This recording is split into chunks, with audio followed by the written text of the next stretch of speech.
Hola, esto es New Books Network en español.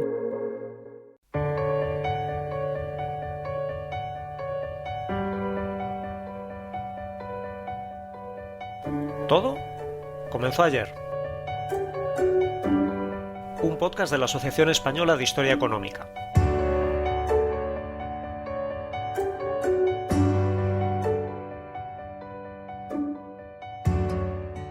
Hola, ¿cómo estáis? Soy Jorge Lafuente del Cano, de la Universidad de Valladolid, y esto es Todo comenzó ayer, un programa para comprender nuestra economía y nuestra sociedad desde una perspectiva de largo plazo. Agradezco a la Asociación Española de Historia Económica y a Fernando Collantes la posibilidad de colaborar en este podcast.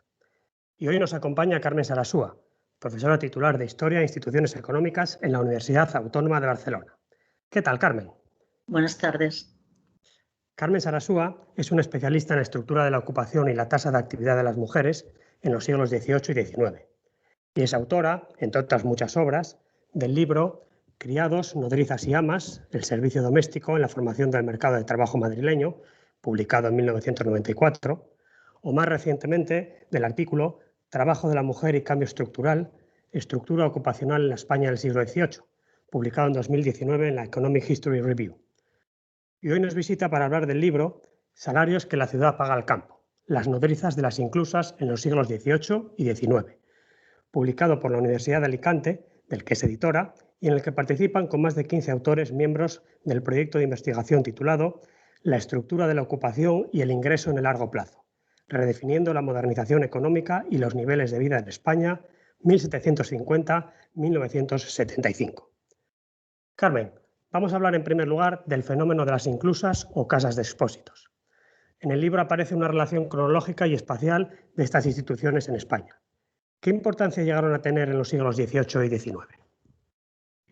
Bueno, pues efectivamente lo primero que hemos tenido que hacer antes de estudiar los salarios de estas trabajadoras, que era nuestro objetivo, es un, digamos, mapa institucional, qué inclusas o casas de expósitos había en España, cuándo se fundan, durante qué años funcionaron, las ordenanzas que tuvieron, etc.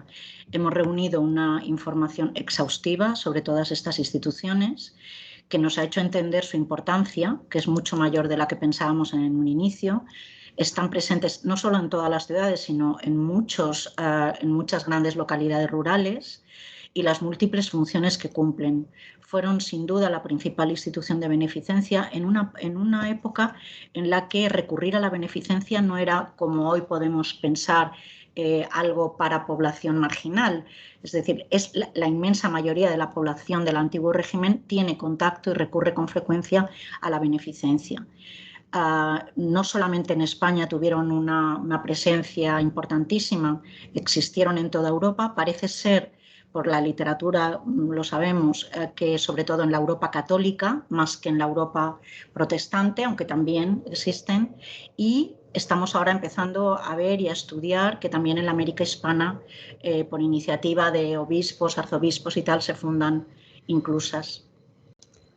Y algunas cifras que se presentan en el libro son particularmente llamativas, especialmente en relación con el número de niños que fallecieron. Sin embargo, como estábamos comentando, con todas sus limitaciones, las inclusas se pueden valorar de forma positiva, ¿verdad?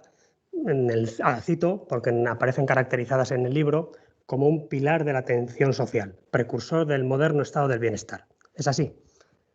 Efectivamente, las inclusas cumplieron varias funciones, más allá de lo que se ha interpretado tradicionalmente, ¿no? La exposición, el abandono de niños, se produce por dos grandes causas: pobreza e ilegitimidad. En primer lugar, por tanto, la primera función sería esta, la función central: acoger y cuidar a los miles y miles de niños, porque la dimensión de la exposición, el volumen, fue espectacular hasta el siglo XX, que o no tenían familia o sus familias no podían o no querían tenerlos con ellos y mantenerlos. Es cierto que la inmensa mayoría de estos niños morían. Los demógrafos han estudiado suficientemente la mortalidad de los expósitos, pero también las inclusas salvan las vidas de los niños que pudieron. Hay un cierto porcentaje de niños que sobreviven y después son enviados a las inclusas, a los centros donde ya estaban a partir de los 5 años.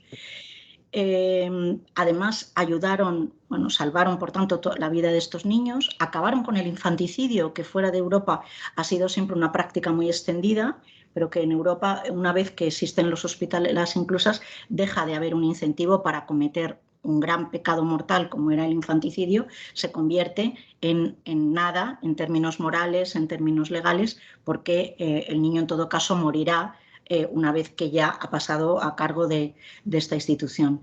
Ayudaron a las familias pobres que de forma temporal no podían ocuparse de ellos, porque es muy importante y ha sido para nosotros también algo que en principio no contábamos con ellos, ver que muchas familias dejan a los niños temporalmente, pues por ejemplo cuando se desplazaban por trabajo, cuando iban a la siega, cuando estaban enfermos, en la cárcel. Hay multitud de notas y de notas al margen de los libros registro donde se dice los niños son dejados temporalmente, incluso ya cuando tenían varios años, con sus apellidos, es decir, totalmente reconocidos y con la intención de los padres de cogerles después. Por supuesto, una función fundamental, ayudaron a las mujeres, no solo a las pobres y muy pobres, sino a las que se habían quedado embarazadas fuera del matrimonio.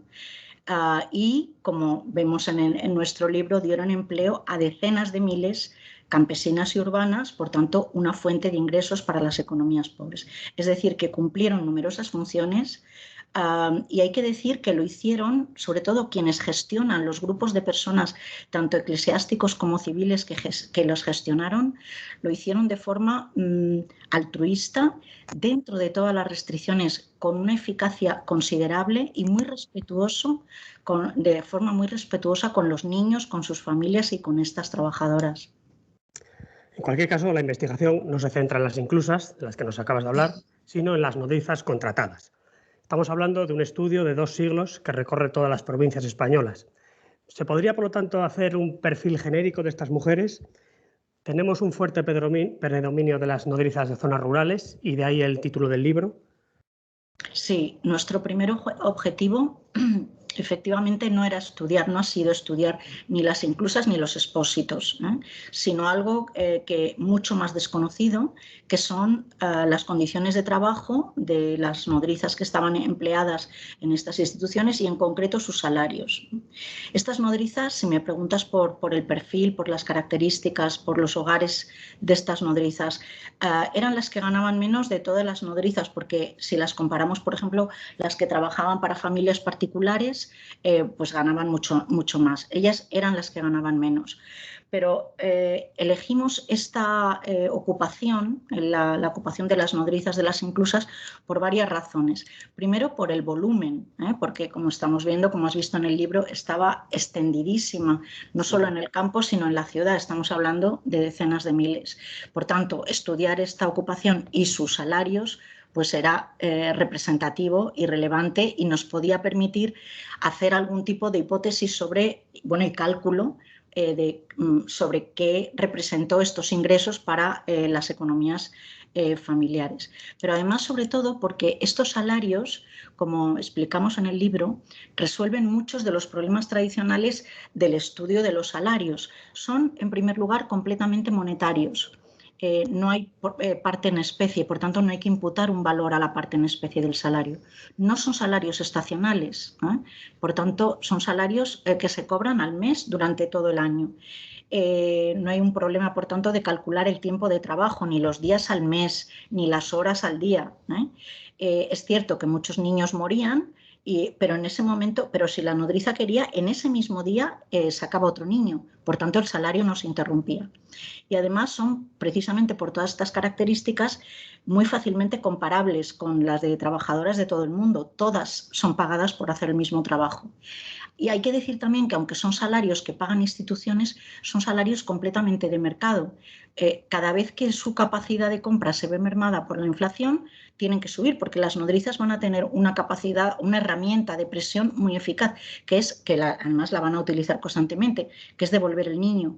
Este salario ya se ha quedado pequeño, usted no me quiere pagar más o hay atrasos, devuelvo al niño. Y esto lo vemos en las actas de las juntas de las inclusas. Hay que subir el salario porque por este que estamos pagando las nodrizas no sacan niños. Las series que presentamos cubren toda España y 2 siglos, como has dicho muy bien. Son salarios mes nominales y reales, y además hemos podido estudiar las localidades de residencia, que en su mayoría son rurales, efectivamente, y de ahí el título del libro. Son salarios de mujeres casadas, de las que siempre se ha dicho que o no tenían empleo remunerado o no había datos. Son campesinos, los maridos, pequeños propietarios, artesanos, trabajadores informales, y efectivamente el segundo objetivo del libro ha sido precisamente calcular cuál fue su contribución a las de estas economías rurales. De ahí una de las claves del libro, y es que a pesar de que estos salarios podían ser pequeños, podrían ser también decisivos en muchos hogares por las dimensiones que tenían y la economía a pequeña escala que tenían. Exactamente, esta es una de las conclusiones desde mi punto de vista más relevantes del libro. Las series muestran salarios al mes bajos. Hemos hecho 1.700, 1.800 y 1.900. En 1.700 la media es 15,8 reales al mes, en 1.800 27,3 y en 1.900 51 reales y medio, que hemos convertido de las pesetas para que las series sean homogéneas. Son salarios de mujeres, en su mayoría casadas, por tanto no sorprende que sean bajos. Además podían hacer otros trabajos al mismo tiempo, por ejemplo hilar. Pero hemos intentado explicar por qué efectivamente tantas mujeres estaban dispuestas a trabajar por salarios tan bajos. Y resulta claro por la documentación encontrada, por las cartas de los maridos, las quejas por los atrasos, donde se describe la economía familiar, que la gran ventaja de estos salarios era que eran pagos monetarios. Eran pagos monetarios fijos, porque como hemos dicho, aunque se muera el niño, otro se sacaba el mismo día. Y es esta cantidad, que es pequeña, pero en líquido, lo que va a ser tan importante para las familias. Les da un juego que otros ingresos o otros salarios no les daban. Relacionado con esto y también con los problemas de financiación que aparecen en estas instituciones benéficas, es uno de los aspectos del libro que a mí me ha llamado la atención. En el caso madrileño, que se estudia en el libro, con una de las inclusas más grandes, donde en ocasiones había un retraso en el pago de los salarios, da lugar a un mercado de vales y de pagarés. Esto ocurre en el caso madrileño que has estudiado tú concretamente en tu capítulo. Sí, los problemas de financiación se convierten, como dices, en permanentes y gravísimos a partir de finales del 18, sobre todo con la desaparición de las rentas eclesiásticas, ¿no? A partir de las desamortizaciones. El Estado moderno, o que podemos llamar moderno, va a tardar muchas décadas en reemplazar al sistema de beneficencia del antiguo régimen. Por tanto, vemos que se suprimen las instituciones del antiguo régimen que se ocupan de la beneficencia, pero no hay unas instituciones, digamos, liberales o civiles que la reemplacen, o tardan mucho en aparecer. La consecuencia es que se dispara la mortalidad de los expósitos, las nodrizas no cobran, devuelven al niño, los niños mueren en masa, justo en el momento en que también se van a disparar los abandonos, ¿eh? O sea, es una situación trágica que dura varias décadas. El caso de Madrid que mencionas es interesante y particular por varias razones. Primero, porque la inclusa de Madrid, su gestión no va a estar nunca en manos de la Iglesia, porque como sabemos, pues la Archidiócesis de Madrid solo se crea a finales del siglo XIX. No hay catedral, sino va a estar en manos de la Junta de Damas, cuyo trabajo extraordinario de gestión y de intentar conseguir recursos de forma incansable estudió en su momento Vicente Pérez Moreda, como sabes. En segundo lugar, el caso de Madrid es, claro, llamativo por el volumen de entradas. En los años 20, 30 y 40 y 50 del siglo XIX hay 3.500 entradas de media por año. Esto supone una plantilla de más de 3.500 nodrizas que van a estar dispersas por 7 provincias. O sea que es espectacular el mercado de trabajo que genera esta que podemos llamar una empresa pública. Y tercero, por cómo la dirección de la inclusa va a gestionar de esta forma, ¿no?, creativa los atrasos y los impagos, que es efectivamente, como tú has dicho, poniendo en circulación vales o pagarés que se convierten en un medio de pago aceptado por el comercio, por las casas de préstamo, por los propietarios de vivienda en Madrid y en toda su gran área de influencia. Sabemos que con estos pagarés y vales se pagaban alquileres, se pagaba la comida en las tiendas. Es decir, que es un sistema muy interesante que hizo que fuera sostenible, ¿no?, esta institución. Y hablando de las regiones que hemos comentado, en el libro se estudian todas las regiones españolas. ¿Aparecen diferencias en los salarios que reciben las nodrizas en un lugar y otro? ¿Podríamos decir que se tiende a la convergencia o a la desigualdad? hay una gran dispersión regional de salarios nominales que es menor en términos reales. Las que pagan más en 1700, por ejemplo, son Cádiz y Sevilla, donde sabemos que los precios eran muy altos, pagan 24 reales cuando León, que es la que está pagando menos, paga 10. Esta dispersión evoluciona de forma distinta. Por ejemplo, los salarios de Barcelona son de los más bajos en 1700 y en 1800, pero en 1900 Barcelona y Gerona son de las que pagan salarios más altos. No se aprecia convergencia. Nosotros lo que vemos es al contrario. En 1900 las inclusas gallegas y castellanas están pagando 30 y 35 reales al mes, mientras que las catalanas y Mondragón están pagando 80 y Madrid 70. Bueno, hay varios factores que pueden explicar esto. La necesidad de atraer una mano de obra cuyo coste de oportunidad es mayor porque las mujeres en estos sitios tienen mayores oportunidades de trabajo, el nivel superior de los precios, los recursos propios de estas instituciones, en fin, pero no hay convergencia. Los salarios de las mujeres centran algunos de los debates historiográficos más actuales, como aparece mencionado en tu libro. Uno de ellos se cuestiona si en el caso de Gran Bretaña los salarios femeninos crecieron tanto como para incentivar la mecanización. ¿Podrías darnos una opinión en esta polémica? Bueno, no es un debate nada sencillo y muy largo además, y además las opiniones dependen mucho de los datos que tanto Allen como Humphreys, que son los dos grandes autores que han trabajado, que participan en este diálogo, han reunido y presentan en sus trabajos. Son datos que no son solo de salarios nominales, porque para calcular, estamos hablando de hilanderas, que es un caso diferente, porque para calcular la ganancia real de las hilanderas sí hay que saber, es imprescindible saber cuántas horas trabajan al día, cuántos días al año, cuál era la productividad, en fin, es muy difícil. Pero de todas maneras, todo lo que sabemos de salarios, remuneraciones en general, cantidad de meses y años en que la gente podía encontrar empleo y de los niveles de vida en general, no parece, es mi opinión, que nos permita concluir en toda Europa, en el 18 y 19, que los salarios eran altos o que fueron un coste excesivo para las empresas, incluso en sectores como el textil, que era intensivo en trabajo. Dicho esto, el debate ha tenido el gran resultado positivo de haber generado un grandísimo interés por la historia de los salarios y de la remuneración del trabajo en general, y, desde mi punto de vista, para darnos cuenta de que es imprescindible seguir trabajando en archivos, construyendo nuevas series, sobre todo de salarios de mujeres y niños, de los que sabemos muy poco, que nos permitan una idea más precisa y mejor de cómo funcionaban los mercados de trabajo en el pasado. Y para concluir, y enlazando ahora sí con la actualidad, ¿consideras que la convergencia de salarios entre hombres y mujeres es ya real en nuestra sociedad? Bueno, no, yo no soy nadie para considerarlo, serían los datos que tenemos sobre la brecha salarial o que nos aportan especialistas, por ejemplo, Sara de la Rica, que ha trabajado sobre esto y tiene conclusiones muy fuertes. La brecha salarial no se cierra, es aún importante y se debe a múltiples factores. Yo mencionaría solamente los tres que sabemos que son más importantes, que tampoco desaparecen, tampoco vemos que tengan una evolución positiva. La segregación horizontal, mujeres y hombres todavía seguimos muy concentrados en distintas ocupaciones con distintas remuneraciones, los obstáculos que dificultan o impiden la movilidad ascendente de las mujeres dentro de ocupaciones donde hay hombres y mujeres, y el papel de los complementos más que el del salario base. Entonces, por ahí es por donde está yendo la investigación actual sobre la brecha salarial.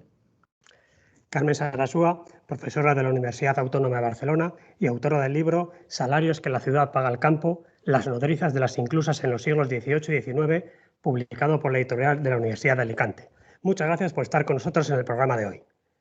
Pues gracias a vosotros por interesaros por la investigación sobre mercados de trabajo y por nuestro libro, que es un trabajo colectivo, y espero que sea una aportación bien recibida por sobre todo los historiadores económicos de los salarios y del trabajo. Gracias. Nosotros volvemos en 15 días y lo haremos con Lourenço Fernández Prieto para hablar acerca de la agricultura sostenible, porque también en lo que al medio ambiente se refiere, todo comenzó ayer.